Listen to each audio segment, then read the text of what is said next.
सभी को जय श्री राम।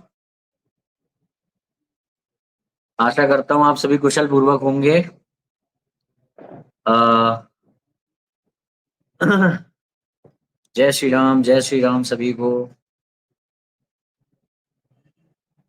तो गीता के नाम पर रामपाल के बोल वचन, शायद हमारा ये 4th एपिसोड है। और जैसा कि हम हर एपिसोड में पिछले एपिसोड के जो बुलेट पॉइंट्स हैं वो उपलब्ध कराते हैं। तो हमने फर्स्ट एपिसोड में रामपाल ने क्योंकि गीता का अपार्थ करना शुरू किया था 2.10 से लेकर के, मतलब 2.10 से उसने शुरू किया है अपार्थ। तो हमने 2.10 से लेकर के 2.30 तक की समरी जो उसने जो सटर घोंट की है श्लोकों के अर्थ में, उसके बारे में बात की है एपिसोड 1 में। 2.30 से लेकर के 2.52 तक जो उसने सटर घोंट की है, झोल किया है, उस पर हमने बात की है एपिसोड 2 में। और 2.53 से लेकर के उसने जो 2.72 तक जो अपार्थ किया है, उसके बारे में हमने बात की है एपिसोड 3 में। आज तीसरे अध्याय की शुरुआत होने वाली है, मगर उससे पहले जो एपिसोड 3 के बुलेट पॉइंट्स कौन कौन से हैं उस पर हम बात कर लें। सबसे पहला और जरूरी पॉइंट है कि रामपाल के अनुसार उसने जो 2.53 से लेकर के 2.72 के बीच में जो गीता का अर्थ किया है, उसमें उसने कौन कौन सी मोटी बातें ऐसी की है जो हमारे ध्यान में रखने योग्य है रामपाल वालों को भगाने के लिए दौड़ा दौड़ा कर। ठीक है, तो क्या है पहली बात कि रामपाल के अनुसार कोई भी भक्त नहीं है। क्यों नहीं है? क्योंकि उसने मेंशन किया है कि जिसको तत्व ज्ञान नहीं है, जिसको तत्व ज्ञान प्राप्त नहीं हुआ है, तत्व ज्ञान के बिना वो भक्ति नहीं कर सकता, वो भक्त नहीं हो सकता। तो आप जानते ही हैं रामपाल के अनुसार इस संसार में, पूरे संसार में कोई भी तत्व ज्ञानी नहीं है। तो इसका अर्थ क्या है कि उसका भक्त समझ, उसका फॉलोअर मानते हुए स्वयं को भक्त कहने वाले जितने भी लोग हैं वो सब भक्त नहीं है रामपाल के अनुसार। ये मोटी बात। दूसरी बात क्या है कि रामपाल ने जो दूसरे अध्याय की शुरुआत में एक जगह कह दिया था कि लाभ हानि के बिना कोई युद्ध हो सकता है, कोई कर्म हो सकता है भला। तो हमने उस अभी तक 3 एपिसोड में बार बार ये बताते आए कि ये जो बात इसने कही है कि लाभ हानि के बिना कुछ नहीं हो सकता, और जिसके आधार पर उसने गीता बोलने वाले को गलत कहा, गलत ठहराने की कोशिश की है कि उसने गलत ज्ञान दिया है। हालांकि वो बात और है कि जब वो गलत ज्ञान दे रहा है तो उसकी कोई भी बात तुम प्रमाण के रूप में कैसे मान रहे हो। खैर, वो तो एक अलग बात है। मगर यहां पर भी उसने पाप और पुण्य के फल पर ध्यान मत दो इस बात को स्वीकार किया है, यानी अपनी उस लाभ हानि वाली बात का खुद ही खंडन किया है। 2.46 से 2.53 के बीच में उसने क्या क्या स्वीकार किया है? उसने मोह रहित होने की बात को स्वीकार किया है, मतलब मोह नहीं होना चाहिए लाभ हानि में, राग द्वेष में समान बुद्धि होनी चाहिए, लाभ हानि में समान बुद्धि होनी चाहिए। और पूर्ण परमात्मा में मन होना चाहिए, छोटे भगवान से दूर मन होना चाहिए। ये भी उसने वहां पे ब्रह्मा विष्णु महेश की बात वो कर रहा है, और उसके हिसाब से पूर्ण पूर्ण परमात्मा कबीर है। तो यहाँ पर भाई ये भी हमें यहाँ पर पता चला, यहाँ पर भी इसने वो जो ये लोग क्लेम करते हैं ना, हम लोग तो ब्रह्मा विष्णु महेश की भक्ति बताते हैं, तो यहाँ पर ये इनके मुंह पे मारना ये वाला 2.53 से लेकर 2.72 के बीच में रामपाल ने ये भी कहा है कि पूर्ण परमात्मा में मन लगाओ। और ये जो भगवान है ब्रह्मा विष्णु महेश, उसके अनुसार भगवान है, हालांकि वो भी भगवान सिद्ध नहीं होते, मगर उनसे अपने मन को दूर हटाओ। और एक बहुत जरूरी मोटी बात क्या है कि सतलोक का प्रभु कौन है? कबीर। मगर इसने इसी बीच में जो जहां जिन श्लोकों की हम बात कर रहे हैं उसी बीच में माना है कि ब्रह्म तथा परम ब्रह्म से भी आगे एक और परमेश्वर है, उसके पास जाना है।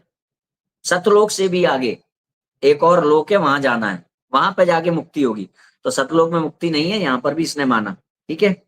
अच्छा, सांसारिक लालच त्यागने की बात इसने फिर कही, वो लाभ हानि वाली बात का, अपनी बात का खंडन किया।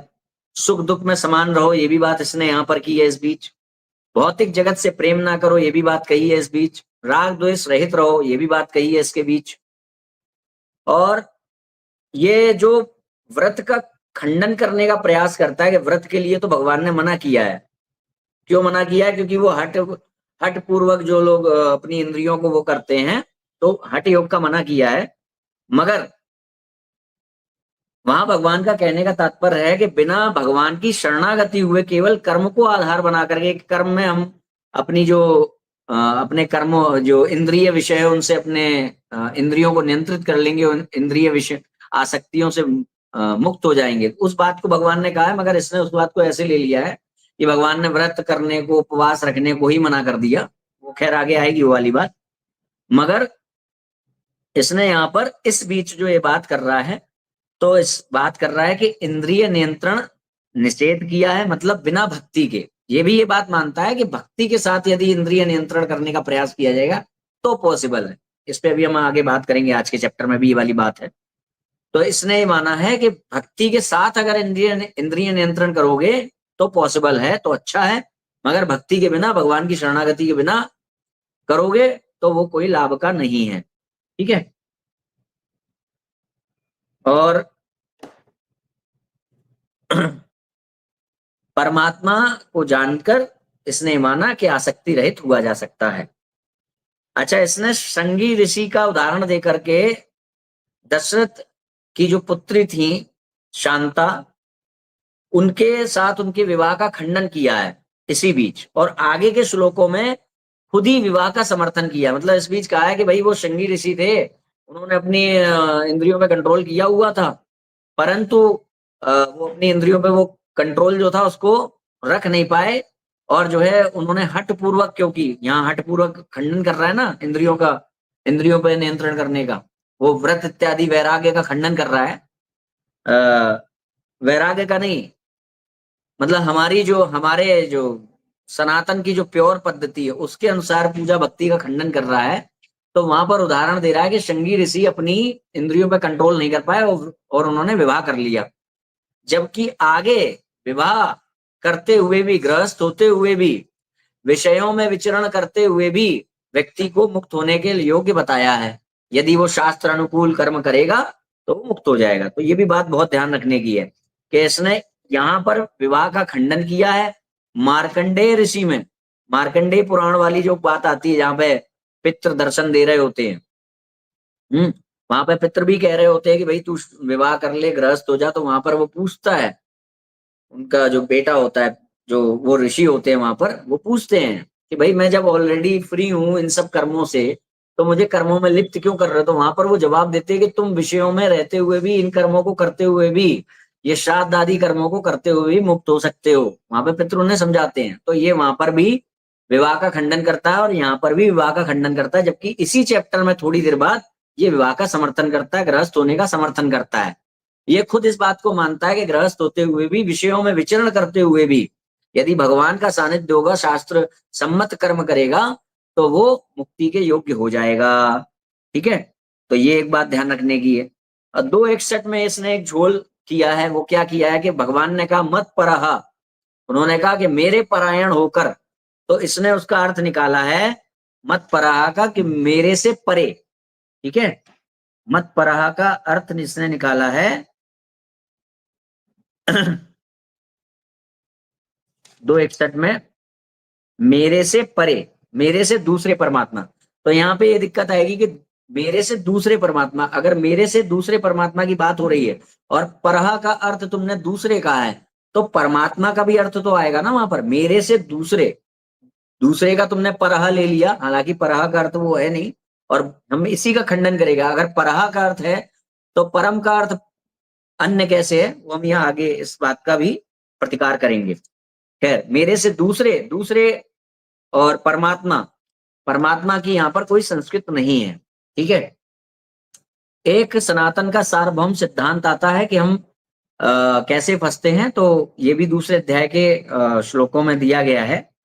मेरे ख्याल से 62 से 63 के बीच में है कि जब हम विषयों का चिंतन करते हैं, क्योंकि हमारा मन अगर भगवान की भक्ति में नहीं लगा है, तो हमारा मन कहाँ लगेगा? विषयों के चिंतन में। चिंतन करने से उन विषयों के प्रति आसक्ति होगी। आसक्ति के कारण प्राप्त न हो पाने की स्थिति में क्रोध आएगा। क्रोध न आने के कारण मूर्खता आएगी, और मूर्खता के कारण स्मृति भ्रम आएगा।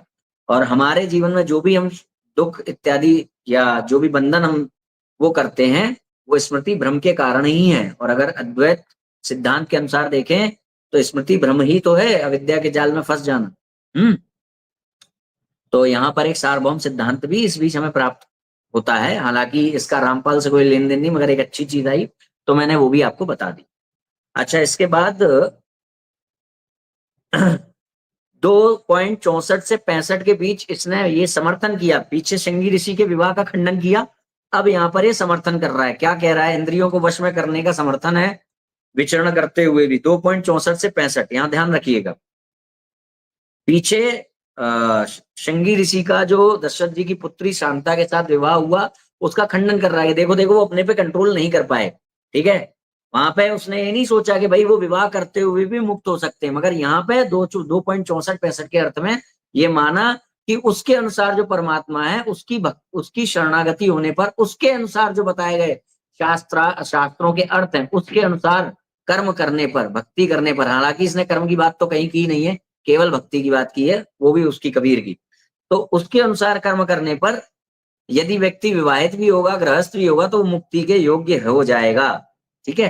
तो अब इसने यहाँ पर 64-65 में अपनी किस बात को खुद ही खंडित कर दिया?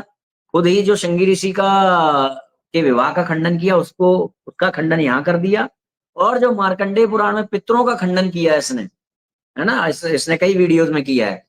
तो वो जो मार्कंडेय पुराण में जो इसने पितरों का खंडन किया है, यहाँ पर अपने उस खंडन का भी खंडन यहाँ पर कर दिया। क्यों? कि गृहस्थ होते हुए भी, विचरण करता होते हुए भी व्यक्ति मुक्त हो सकता है। फिर 66 से 68 में फिर से झोल है। यहाँ पर इसने शब्दार्थ जो है नहीं है, संस्कृत के अर्थ शब्द वहां पर नहीं है, मगर अपनी तरफ से पूर्ण संत के अभाव ये सब वहां पर लिख दिया है, जिसका वहां पे संस्कृत में कोई वर्ड नहीं है। और इसके बाद क्या लिखा है? फिर इसने यहाँ पर इन श्लोकों में 66 से 68 के बीच में भक्ति के साथ इंद्रिय नियंत्रण का समर्थन किया है। मैं ये बार बार क्यों कह रहा हूं कि इसने इंद्रिय नियंत्रण का समर्थन किया है भक्ति के साथ? क्योंकि इसने इन्हीं जो भगवान के भाव हैं कि यदि तू भगवान की भक्ति नहीं कर रहा है और भगवान का चिंतन नहीं कर रहा हो, मन में विषयों का चिंतन कर रहा हो, अपनी इंद्रियों को तू कंट्रोल कर रहा है, तो क्या होगा कि तू अपनी इंद्रियों पे कंट्रोल को यथावत रख नहीं पाएगा, ये भगवान कह रहे हैं। तो ऐसे कंट्रोल के लिए भगवान मना कर रहे हैं कि तू चिंतन उन्हीं विषयों का कर और उन विषयों से अपने इंद्रियों को कंट्रोल कर ले। तो इसने उसका फायदा उठाते हुए हमारे व्रतों का, उपवास का खंडन किया इसने, ठीक है, इस बात को। और बार बार खुद ही भक्ति के साथ इंद्रिय नियंत्रण को ये समर्थन दे रहा है। इसलिए मैं ये बात बार बार बता रहा हूं। अच्छा, फिर एक बात आ गई 66 से 68 के बीच में, केवल तत्व ज्ञानी ही शास्त्र के अनुकूल कर्म करता है।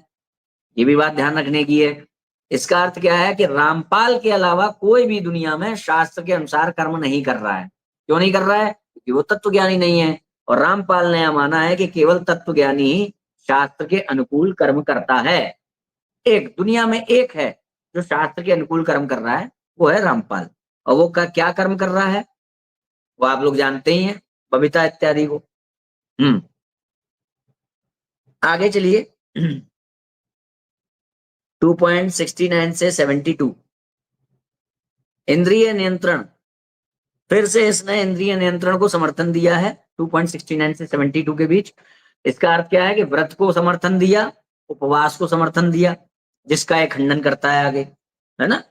और सांसारिक आसक्ति से मुक्त हो जाने के लिए प्रेरित किया। और यानी कि यहाँ पे जो हम लोग कहते हैं ना कि जो अंतिम निर्णायक कौन होता है? सन्यासी। तो यहाँ वैराग्य का इसने स्वयं समर्थन किया है ना, कि वैराग्य आ जाता है जीवन में उसके, तत्व ज्ञान जो जिसको होता है। आगे की चरणों में विवाह का समर्थन 2.70 में किया है। पीछे श्रृंगी ऋषि के विवाह का खंडन किया। मार्कंडेय पुराण में रुचि मुनि के विवाह का खंडन करता है। पितर उनको समझा रहे होते हैं जब, यहाँ पे विवाह का इसने प्योर समर्थन किया है 2.70 में। ध्यान रखने वाली बात है। 2.71 में फिर इसने समत्व बुद्धि का समर्थन किया। समत्व बुद्धि का समर्थन फिर लावानी वाले अपने कथन का खंडन कर दिया। और 2.72 में इसने कुछ नहीं, मगर इसने एक तो सार्वभौम सिद्धांत आता है कि अविद्या से मुक्ति, अज्ञानता ही है जो आपको बंधन में डाले हुए, और अज्ञानता से मुक्ति ही आपकी मुक्ति का हेतु है। और इसका क्या झोल है, सार्वभौम सिद्धांत तो हमने सुन लिया। इसने क्या झोल किया है यहाँ पर, इसने ब्रह्म का अर्थ पूर्ण परमात्मा माना है 2.72 में। ये ध्यान रखने योग्य बात है, क्योंकि जब हमारे आचार्य गण एक ही शब्द के अलग अलग अर्थ लेते हैं, जो कि अभी आगे आने वाला है आज के चैप्टर में, तो ये वहां पर कहता है कि देखो देखो इसने वहां पर तो इस शब्द का ये अर्थ लिया है, देखो देखो इसने वहां पर तो इस शब्द का ये अर्थ लिया है, और यहाँ पे ये ले लिया। ठीक है, ये बात ध्यान रखना। तो यहाँ पर इसने ब्रह्म का अर्थ पूर्ण परमात्मा लिया है 2.72।